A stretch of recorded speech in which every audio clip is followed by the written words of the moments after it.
today is the last day of our Ramadan. Last day na rin ng fasting natin ngayon. Grabe, bilis. Big point ba? Silo. Outfit check, all black.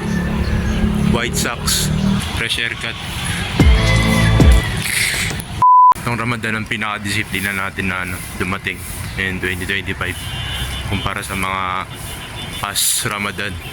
Kasi di pa natin na-develop yung habits natin katulad na ito, pagtakbo ng umaga, tapos pagpo-push-ups, tapos puro walang patulog mo. Kaya tawag talaga natin na the most disciplined Ramadan 2025. Sana mas may disiplina pa sa susunod na taon. Time check, 5:48 AM in the morning.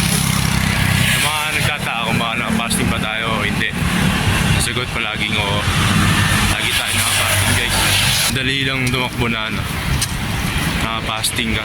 Para sa akin, ganun pala para sa akin. Madali para sa akin kasi pag ako mag-run streak, nakailang araw na ba ako eh.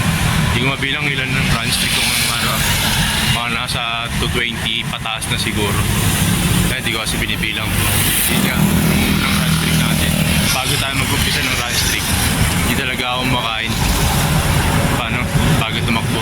Kasi pag kumain ka, mag-aantay ka pa ng matagal para mag-digest yung kinain mo. Which is matagal pa, mga siguro abutin ng isang oras yung fully digested kasi maganda ng tumakbo na walang kain kasi wala namang effect eh.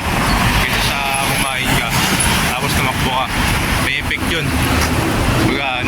Hindi ako komportable tumakbo pag tumatakbo ka. Minsan sumasakit yung chan mo, tatay ka, ganun. Tapos pumapasok sa utak mo, gusto ko na lang umuwi. Ganun mangyari kapag pag kumain kayo bago tumakbo. Few moments later. CCB! Nandito tayo si Kuya Pat. Patrick Rubin, si Run For You. Run with me. CCB!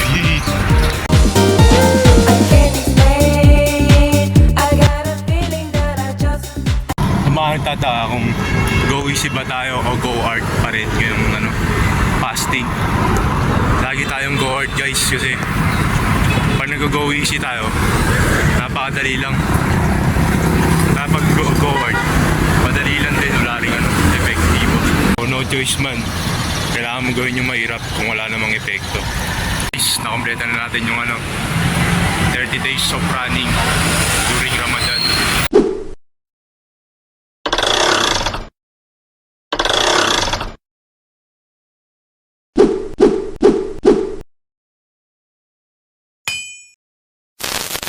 Natin mag-self-reflection throughout this Ramadan para titignan natin kung ano may improve pa natin sa next year. Yung mindset natin, guys, daily 1% improve every day, better than yesterday, sabi nga ni Kobe. It's ulit sa video. Peace!